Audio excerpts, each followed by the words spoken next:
7월 27일입니다. 이사야서 49장 1절에서 13절까지 말씀입니다. 이사야서 49장부터는 본격적으로 메시아에 관한 예언으로 기록되어 있습니다. 오늘 본문의 1절에서 7절까지는 이사야 선지자가 하나님의 말씀을 대언하는 것이 아니라 여호와의 종의 노래를 지금 소개하고 있습니다. 여호와의 종은 바로 메시아 그리스도를 이렇게 말하고 있어요. 너희 섬들아 내가 하는 말을 들어라. 너희 먼 곳에 사는 민족들아 귀를 기울여라. 섬들이라고 하는 것은 이제 먼 곳에 있는 이방인들을 상징하는 것이고요. 그래서 너희 먼 곳에 사는 민족들아 이방인들아 귀를 기울여라. 그들은 하나님을 알지도 못하고 여호와의 구원에 관한 그 소식도 듣지 못했던 사람들입니다. 자, 주님께서 이미 모태에서부터 나를 부르셨고 내 어머니의 태 속에서부터 내 이름을 기억하셨다라고 자기를 소개하는 거예요. 그러니까 이것은 바로 마리아의 잉태함을 이제 예수님께서 마리아에게 잉태된 것을 지금 이렇게 말씀을 하고 있습니다. 내 입을 날카로운 칼처럼 만드셔서 나를 주님의 손 그늘에 숨기셨다. 나를 날카로운 화살로 만드셔서 주님의 화살통에 감추셨다. 그러니까 여호와의 종이 사역할 그 무기는 바로 입이다 이거죠. 그러면 입은 무엇을 상징하죠? 그거는 하나님의 말씀을 말하는 거예요. 그러므로 이 예수님 소개할 때 태초에 말씀이 계셨다 그랬죠. 요한복음 1장 1절에 바로 그 말씀, 바로 예수 그리스도를 말해요. 그 말씀은 육신이 되어서 우리 가운데 사셨다 그랬잖아요. 자, 그래서 이제 날카로운 칼처럼 만드셨다라고 하는 것은 메시아의 그 말씀을 믿음으로 받아들이는 사람에게는 그것이 그를 생명에 이르게 하는 능력이죠. 하지만은 그 말씀을 거부하는 사람들에게는 사망에 이르게 하는 능력이 있는 것이죠. 자, 그래서 이제 칼이라고 하는 것은 가까이 있는 적을 공격하는 데 사용하는 것이고 화살은 멀리 있는 적에게 쏘는 데 사용하는 것이기 때문에 이 화살과 칼을 가지고 또 어떤 대적들에 대해서도 능히 공격할 체배를 갖추고 계신, 그러니까 이 종의 사역은 바로 그러한 말씀을 통해서 주변에 있는 사람들을 향해서 선포한다 하는 뜻을 갖고 있습니다. 주님께서 내게 말씀하셨다라고 여호와의 종이 이제 말해요. 이스라엘아, 너는 내 종이다. 그러니까 이스라엘아라고 하는 것은 이스라엘 민족을 전체를 말하는 것이 아니라 여호와의 종, 너는 내 종이다.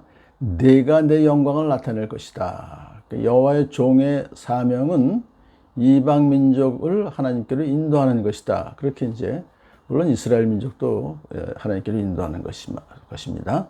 그래서 하나님은 종을 부르셔서 그 임무를 맡기셨어요. 그러면 그 종은 그 임무를 잘 수행함으로써 하나님께 영광을 돌릴 것이다. 그런 뜻입니다. 4절에 이제 여호와의 종이 이어서 이렇게 노래합니다. 그러나 나의 생각에는 내가 한 것이 모두 헛수고 같았고 쓸모없고 허무한 일에 내 힘을 허비한 것 같았다. 그 여호와의 종의 사역은 어떤 그 대단한 그 정복자로서의 그런 사역이 아니라 참 항상 쓸모없고 허무한 일에 내 힘을 허비한 것 같은 그런 좀 고난의 사역이시죠. 그렇기 때문에 역시 그러한 그 고난의 고통 가운데 있을 때 예수님께서 연약함과 무기력한 상태를 이렇게 좀 토로할 수도 있죠. 왜냐하면 여호와의 종은 사람 이상의 존재이시긴 하지만 또한 엄연한 사람이기 때문에 그런 생각을 할 수가 있는 것입니다.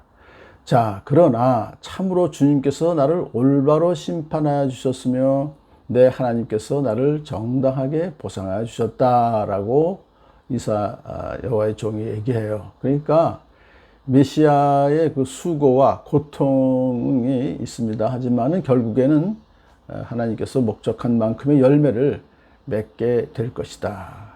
그래서 하나님께서 그에게 상을 주실 것이다. 그렇기 때문에 그는 결코 낙심하거나 부끄러움을 당하지 않는다라는 뜻을 표시하고 있는 것입니다. 메시아의 그 그리스도의 십자가 사역은 사람들이 보기엔 실패한 것처럼 보이지만 결코 실패한 것이 아니죠. 메시아의 십자가의 사역을 통해서 얻기로 작정된 자는 다 예수 믿고 구원을 받기 때문에 그렇습니다. 자, 이제 여호와의 종은 자신의 사명을 밝힙니다. 내가 태어나기 전부터 주님께서는 나를 그의 종으로 삼으셨다.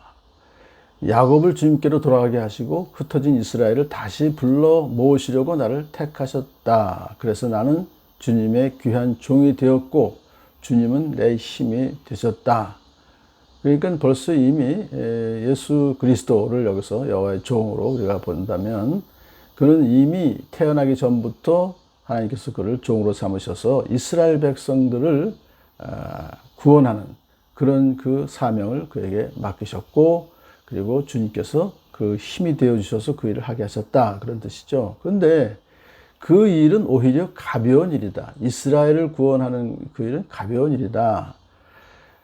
그렇다면 무거운 일이 뭡니까? 그것은 땅끝까지 하나님의 구원이 미치게 하려고 하나님께서 여호와의 종을 뭇 민족의 빛으로 삼으셨다. 그렇게 표현을 해요.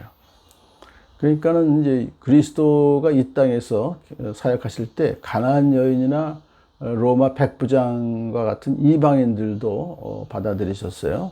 그래서 또 예수님의 승천하신 이후에 제자들은 이방 땅까지 복음을 전파하셔서 오늘 우리에게까지 이르게 된 것입니다. 이 이사야서 49장 6절은 바로 사도 바울이 이방인의 사도로 자기를 부르셨다라고 하는 근거 구절로 사용하시죠. 그래서 주님께서 우리에게 명하시기를 내가 너를 뭇 민족의 빛으로 삼았으니 그것은 내가 땅끝까지 구원을 이루게 하려는 것이다. 뭇 민족의 빛. 바로 이것이 이방인의 사도로 자기를 부르셨다라고 말해요. 자, 이사야 선지자는 이어서 이제 하나님의 말씀을 이제 대언합니다. 이 말씀은 고난받은 멸시천대 받는 여호와의 종 메시아에게 말씀하신 것인데요. 왕들이 너를 보고 일어나서 예를 갖출 것이며 대신들이 또한 부복할 것이니 이는 너를 택한 하나님 때문이다. 그래서 고난받는 종, 사실 십자가에서 참 돌아가시는 죽임당하는 그러한 그 예수 그리스도를 통해서 이루어진 약속의 성취를 보고 모든 세상의 권세자들이 그리스도에게 경의를 표하게 될 것이다. 빌립보서 2장 9절에 이런 말씀이 있잖아요. 하나님께서 그를 지극히 높이셨다. 그렇게 말씀하고 있습니다. 이제 계속해서 이사야 선지자는 하나님 말씀을 대언합니다. 주님께서 그의 백성에게 말씀하시기를 너희를 구원해야 할 때가 되면 내가 너희에게 은혜를 베풀겠고 살려달라고 부르짖는 날에는 내가 그 간구를 듣고 너희를 돕겠다 그랬어요. 이게 지금 이제 하나님의 말씀이죠. 이스라엘 백성들을 향하신. 이것은 바로 그리스도의 대속적 죽음을 통해서 그 죄인들에게 은혜를 베푸신다는 것을 여기서 예표하고 있습니다. 감옥에 갇혀 있는 죄수들에게는 나가거라. 너희는 자유인이 되었다. 여기서 감옥에 갇혀 있다는 것은 영적 우매에 사로잡혀 우상 숭배하는 그들에게는 그들을 진리로 자유케 해 주셨다는 것을 말해요. 하나님은 당신들의 종을 통하여 언약 백성에게 당신의 종 여호와의 종을 통하여 언약 백성에게 필요한 모든 것을 공급해 주실 것이라고 말씀하셨죠. 그들은 배고프거나 목마르지 않으며 무더위나 햇볕도 그들을 해치지 못하게 할 것이다. 그런 뜻입니다. 우리 앞에 산과 같이 거대한 장애물이 가로놓이더라도 주님께서 그것을 제거해 주실 것이다. 주님의 종을 통해서, 여호와의 종을 통해서. 그런 뜻입니다.